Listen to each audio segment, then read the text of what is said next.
Hai, selamat datang kembali di channel YouTube Teman Cerita Horor. Yang baru bergabung silakan di-subscribe dulu ya. Oke, malam ini aku akan ceritain 9 judul cerita horor yang berbeda. Penasaran kan? Yuk langsung aja kita masuk ke ceritanya, si Kidut. Maybe, katanya kan orang kalau mendekati ajalnya ya, dia tuh kayak ada perilaku-perilaku yang aneh gitu gak sih? Iya, ngasih tanda gitu lah ya. Nah ini gue dapat cerita, kita sebut aja namanya Adi. Adi ini tuh tinggal sama bapak ibunya, dan di dalam rumahnya ini tuh juga ada eyang putrinya. Nah, eyang putrinya tuh kayak udah sakit-sakitan dan udah sepuh gitu. Nah, ini ceritanya kayak yang gue bilang tadi di awal. Jadi si Adi sama bapaknya lagi nonton berdua di ruang TV sekitar jam 11 malam lah. Terus tiba-tiba eyangnya tuh keluar kamar, bawa handuk, terus keluar gitu keluar rumah. Ah, apa ya? Nah si Adi sama bapaknya tuh pas ngeliat itu tuh refleks langsung kayak, eyang. Terus disamperin lah sama bapaknya si Adi nih. Disamperin kayak dipeluk gitu eyangnya, terus di stopin. Di situ eyangnya sama bapaknya Adi tuh kayak diajak ngobrol gitu. Tapi karena Adi duduknya agak jauh dan ngobrol tuh agak-agak suaranya kecil, jadi Adi cuma denger samar-samar. But nama Darwis, kayak Darwis gitu. Oke. Nah Darwis ini itu tuh omnya si Adi. Oh, berarti adiknya bapaknya. Nah, Darwis ini tuh udah meninggal dari dia tuh SMP. Meninggalnya kenapa? Karena dia tuh korban hanyut pas banjir tahun 80-an. Ya udah di malam itu tuh eyangnya ditenangin lah sama bapaknya. Akhirnya si Adi nanya lah ke bapaknya, mau kalau misalkan si eyang tuh kenapa? Akhirnya diceritain lah sama bapaknya kalau si Darwis ini tuh mau pulang. Makanya eyang tuh bawain handuk dari dalam kamar keluar. Oh, karena dia kan korban hanyut kan, berarti eyangnya tuh kayak halu gitu berarti ya? Iya kayak halu gitu karena udah tua banget kan, dan mereka mikirnya karena sakit-sakitan. Nah ya udahlah, akhirnya malam itu berlalu lah. Besokannya si Adi ini sendirian di rumah cuma sama si Neyangnya. Dia nonton TV lah maghrib-maghrib tuh sendirian, diganti-ganti channelnya. Terus di situ, eyangnya tuh tiba-tiba bawa handuk lagi keluar dari kamar lagi, bener-bener keluar dari rumah lagi. Nah kali ini tuh karena Adi tahu alasan eyangnya keluar rumah karena apa, ya, jadi didiemin lah sama Adi karena dia juga takut. Sampai akhirnya nggak lama, eyangnya tuh balik lagi masuk ke rumah. Terus duduk di sebelah Adi, nonton TV lah bareng sama si Adi. Terus tau nggak apa yang terjadi? Eyangnya duduk di sebelah Adi, diem aja, ikutan nonton di layar TV itu, bareng sama si Adi. Terus Adi kan lagi ganti-ganti channel ya. Nah kalau misalkan lagi ganti-ganti channel kan kayak yang ada gambar, terus item, ada gambar lagi, item lagi gitu kan dia. Nah lo tau nggak, setiap si Adi ganti channel TV-nya, pas lagi layar item, si Adi tuh melihat jelas banget di sebelah eyangnya, ada pocong ikutan duduk. Aduh bangsat aja. Terus tapi Adi tetap diem aja. Akhirnya dia ganti lagi lah channelnya. Tapi semakin diganti kan semakin ada item lagi kan. Pocongnya tuh makin jelas lagi kelihatan kalau itu tuh beneran pocong. Terus pas Adi mau ngeliat kanan pengen make sure kalau ini tuh pocong atau bukan, dia ngeliat lah. Tapi nggak ada siapa-siapa, eyangnya doang. Terus pas di posisi lagi nengok ke eyangnya itu, eyangnya nih ngomong ke Adi. Dia bilang kalau nenek mau dijemput sama Darwis. Waduh, anjir. Anjing, jadi itu kayak kode kalau dia mau meninggal. Benar. Dan si mocong itu bisa jadi Darwis. Benar, Moy. Nah, terus, lo berdua tau nggak? Besokan ya, neneknya beneran meninggal. Antri, beneran dijemput sama dijemput. Beneran tandanya kayak gitu. Iya, hati tandanya serem banget, Moy. Lo pernah bayangin ya sih, lo baru pindah ke satu rumah baru, terus di hari pertama lo tinggal di rumah itu, lo udah digangguin. Jadi ada seorang cowok, dia masih bujangan gitu, 20 tahunan, terus kayak, iya ya, nabung, dapat satu rumah dia tinggal sendiri, dan dia beli rumah itu emang harganya agak murah sih. Dan malam pertama nih dia tidur di satu kamar gitu, kamar dia sendiri. Di malam-malam kayak jam 1 pagi, itu ada yang gedor-gedor pintu kamar dia dari luar. Tuk tuk tuk gitu. Ya bukan ada siapa-siapa. Yang ada yang sendiri. Tapi karena takut dibanding digedor-gedor, akhirnya pintunya tuh dia buka sedikit. Cuman pas udah dibuka dikit, ternyata gak digedor-gedor. Tapi ada cewek ngintip dari sela-sela pintu itu. Wow, tapi ngintipnya tuh ternyata kepala cewek ini kebalik gitu Nat Moik. Jadi matanya di bawah, mulutnya di atas. Ih, kan kayak khayal. Nah, terus rambutnya tuh kayak ke bawah gitu loh. Jatuh. Ya kayak gitulah persis. Nah terus karena diintipin, akhirnya tutup lagi doang sama dia. Tapi setelah tutup pintunya, ya digedor-gedor lagi. Bingung dong akhirnya. Kayak kalau misalkan pintu ditutup, digedor-gedor. Tapi kalau dibuka dikit diintipin, akhirnya udah dibuka aja tuh pintunya, dibuka full sama dia. Setelah udah dibuka full, bener sih, nggak digedor-gedor sama nggak diintipin. Oke. Tapi tiap 5 menit sekali di luar pintu itu lewat cewek kayak bener-bener anjing kayak gini banget. Jadi kayaknya di kasur kayak gitu lah. Jadi dia nggak bisa milih dia digangguin apa enggak. Tapi pilihannya lu mau digangguin ya digedor-gedor, diintipin, atau ada cewek kayak lewat depan pintu lu. Gue mau cerita tentang kejadian ada satu orang yang naik taksi dan si supir taksi itu nangis tiba-tiba karena satu kejadiannya nyerobin banget. Nangisnya di depan si orang ini, si customer ya. Jadi anggap aja nama si customer namanya Teddy. Teddy itu pulang dari kantor jam 11-an dan dia tuh harus pulang cepet lah, maka dia naik taksi. Kalau misalnya mau pulang, rute tercepatnya itu kalau misalnya lo tahu di bawah stasiun Cawam itu kan ada terowongan. Atau biasanya dia mau tahu situ tuh terowongan stasiun Cawam. Ya. Ada taksi, dia naik, di jalan tuh, masuk ke stasiun Cawang, pas di terowongan ya, tiba-tiba, si supirnya ini nih, supir taksi nih, tiba-tiba kayak, ampun, ini anjing gitu. Pas makin masuk ke terowongan, dia bilang, ampun, sampai nangis. Kenapa? Pas tiba-tiba nangis, si Teddy tuh ngeliat ada kayak orang mau ditabrak sama si taksinya. Padahal si Teddy bilang kayak, mas, nyetirnya bener dong mas, udah malam nih. Terus si supir taksi cuma bilang kayak, maaf ya pak, gitu. Nah, pas udah lewat stasiun Cawang itu, lewat si terowongannya, ditelepon sama Teddy. Pak, kenapa sih Pak tadi sebenarnya? Karena kan sampai si tiba-tiba supir taksi nangis gitu kan, sampai minta ampun. Si supir taksi bilang lah kayak, Mas, jadi beberapa hari lalu, saya itu habis nabrak orang.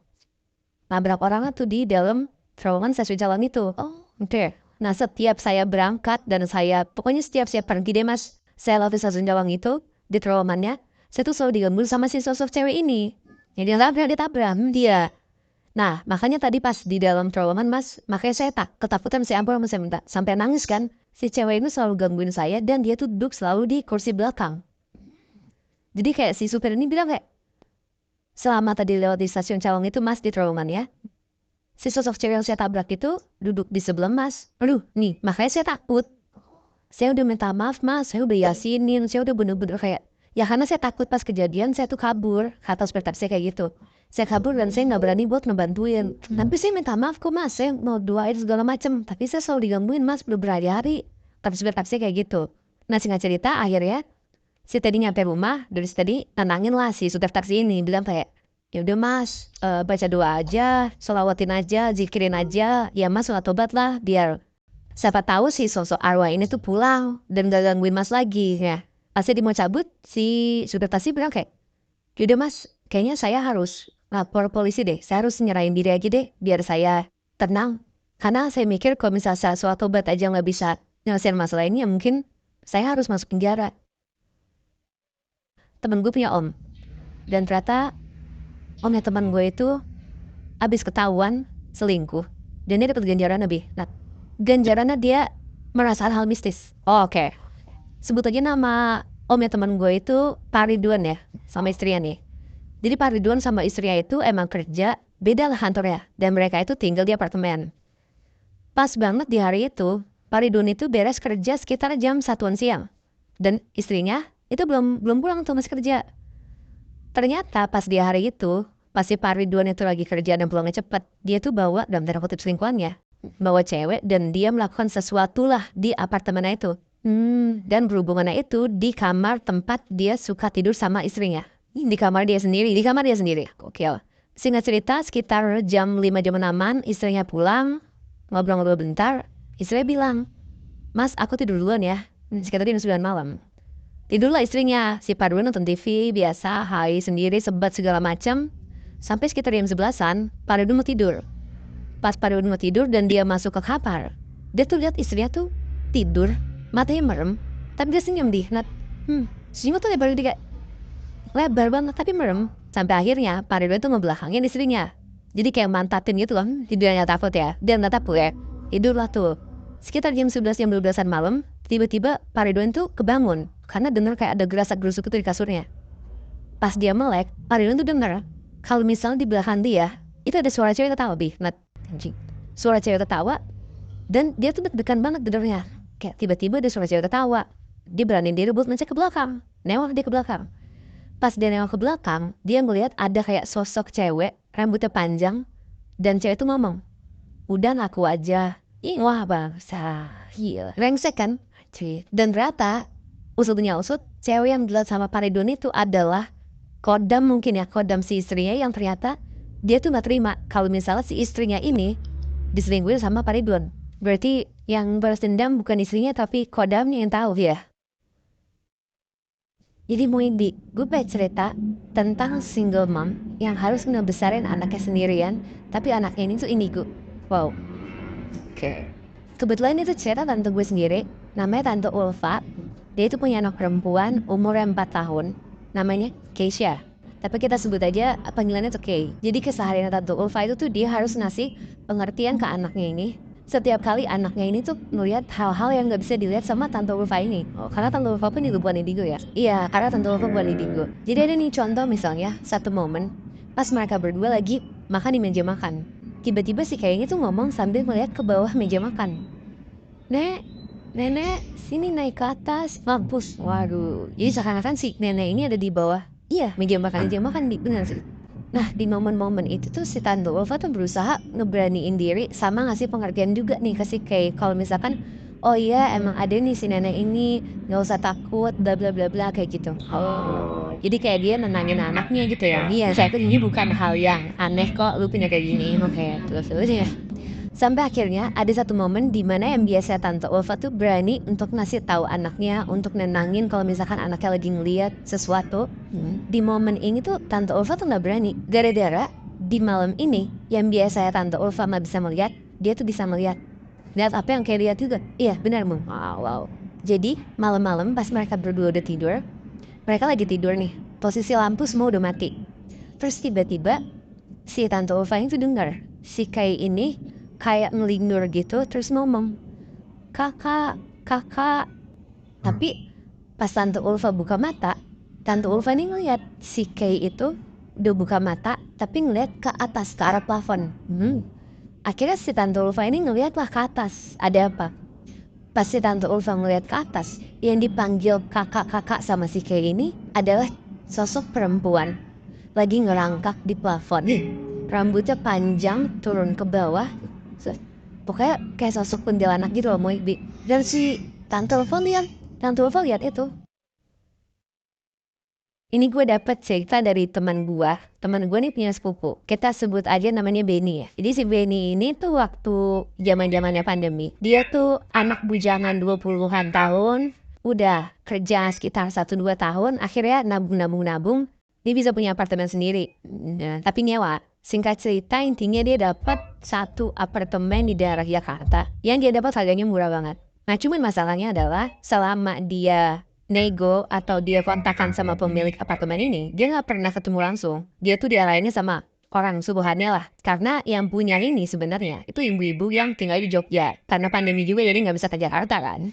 Dia masuk ke apartemen itu 1 malam, 2 malam, 3 malam, sebenarnya aman-aman aja. Tapi ada 2 hal aneh, Moy. Hal aneh yang pertama adalah sepatunya dia itu tuh selalu kebalik urutannya. Ini misalnya lu pulang kantor nih, terus ya di samping pintu di rak sepatu tuh lu naruh sepatu lu gitu kan, set nih 2 nih kayak kanan kiri. Ya. Tapi begitu pagi-pagi, lu ngelihat sepatu lu tuh kebalik, kiri kanan. Yang kiri kanan kiri. Aneh ya, aneh kan? Padahal dia sendiri dong di situ, ya nggak sih?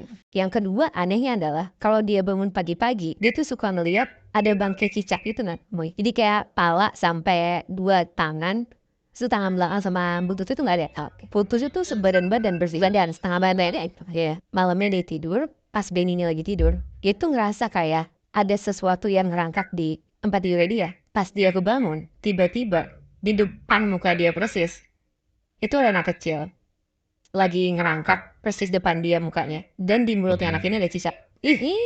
Kaget dong dia ngeliat kayak gitu. Nah, anak kecil biasa kayak umur 3-4 tahunan, rambutnya pendek cowok gitu ya. Terus dia kabur tuh, dia lari keluar kamar. Terus pas dia lihat di depan pintu dia, di tempat rak-rak sepatunya dia ngeliat lagi ada anak bocah kecil persis sama yang di dalam. Itu lagi mainin sepatunya dia. Tapi sama persis. Akhirnya dia cabut dan dia nggak pernah tuh balik lagi ke apartemen itu. Nah, tapi nggak nyampe situ doang. 1-2 bulanan setelah dia cabut dari apartemen itu, Dia sampai di rumahnya, udah tinggal sama bokap nyokapnya lagi nih. Jadi telepon sama yang punya, Moy. Nah, Mas Benny, saya dengar Mas Benny udah nggak tinggal di apartemen saya lagi ya? Iya Bu, benar. Kenapa? Gitu. Iya Mas, sebenarnya boleh nggak sih kalau Mas Benny ini saya balikin aja semua duitnya DP-nya. Karena kan dia udah bayar setahunan sebenarnya. Cuman karena udah nggak kuat, ya udahlah apa-apa. Oh boleh banget Bu, kalau kayak gitu kan. Tapi ada syaratnya, boleh nggak? Syaratnya apa Bu? Iya jadi kan saya di Jogja nih. Nah saya tuh baru bisa ke Jakarta sekitar 3 harian lagi. Boleh nggak Mas Benny tinggal di tempat itu 3 malam aja? Karena kasihan si kembar nggak ada yang nemenin, nggak ada yang ngajak main. Karena ternyata Muiknat, si dua anak cowok ini itu adalah anak kembar yang mana peliharaannya si ibu ini. Silaan peliharaannya.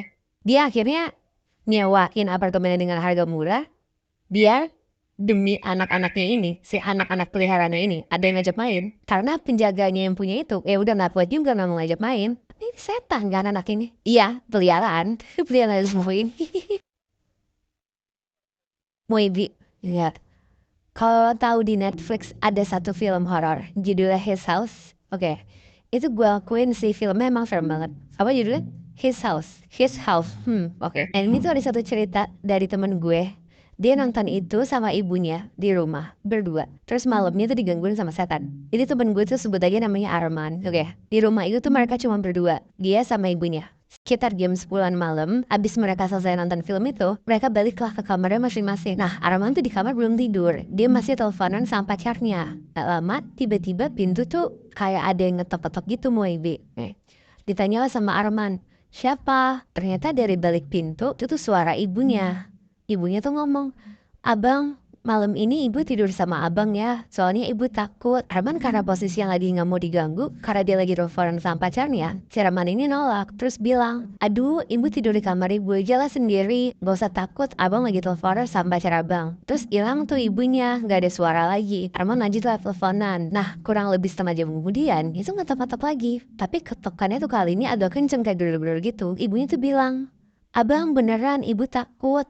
Terus si Arman tuh bilang, kenapa sih Bu? Emangnya kenapa? Itu posisinya ibunya tuh lagi ada di luar kamar. Soalnya belum dibukain kan pintunya sama si Arman. Terus ibunya tuh bilang gini, ada yang lari-lari di kamar ibu.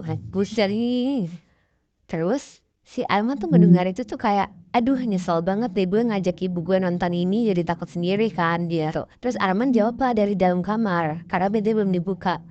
Bu, ibu jangan ganggu dulu bu. Udah, ibu balik lagi aja ke kamar. Nah, karena ditolak sama si Arman, ibunya akhirnya baliklah ke kamar untuk tidur. Dia masuk ke dalam selimut, terus ibunya tuh kayak ngeringkuk. Kayak gitu loh posisinya karena ketakutan. Nah, tadi kalian inget kan, ibunya itu bilang kalau ada yang lari-lari di kamar ya? Iya.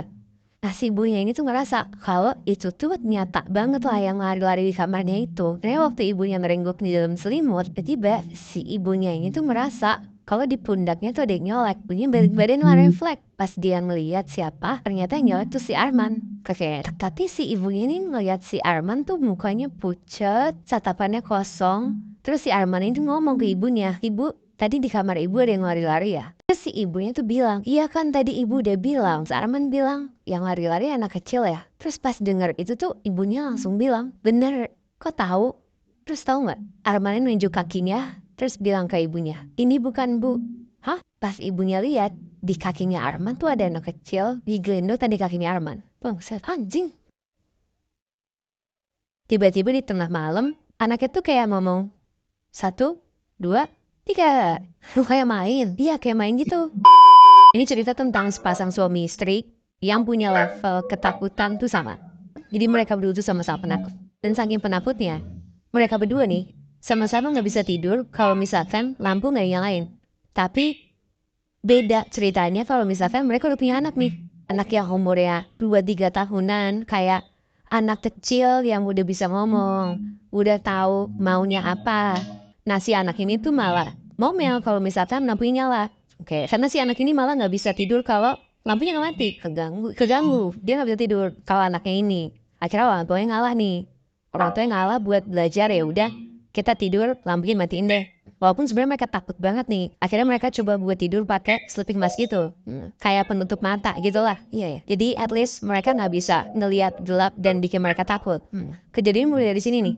Di satu malam mereka lagi tidur bertiga di waktu yang gelap gitu ya sama mereka.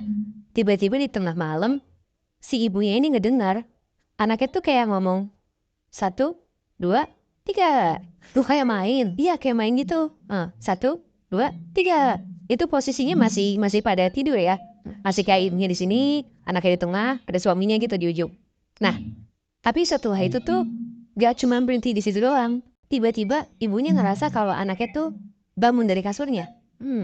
Kerasa kan kalau misalkan ada orang yang gerak gitu di kasurnya. Dia coba colek-colek suaminya tapi suaminya ini nggak gubris apa-apa. Entah suaminya tidur atau suaminya nggak mau tahu tuh dia nggak tahu.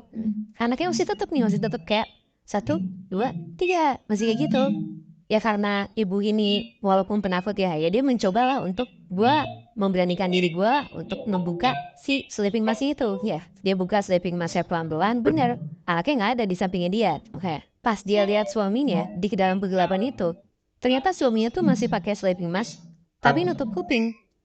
Karena kayak saking takutnya juga suaminya nih nggak mau dengar, dia nggak mau dengar si anaknya entah ngigo atau lagi main atau apa, dia nggak peduli. Ya udah karena nggak ada yang bisa diandelin nih, dia ngeliat nih ternyata anaknya itu ada di depan kasur. Masih tuh anaknya ngomong 1, 2, 3. Ternyata dia lagi main sama pocong, dan setiap dia ngomong 1, 2, 3, pocongnya lompat tinggi. Wah, gila banget deh. Tiba-tiba si suaminya ini nelfonin dan nge-SMS-in Mbak Nur mulu kalau misalnya Mbak Nur nggak pulang ke Banyuwangi, dia bakalan dikirimin santet. Waduh, kalau misalnya lo mau kawin nanti, mau nikah nanti, pesan gue kalau misalnya lo cari suami atau istri, lo harus lihat backgroundnya sih.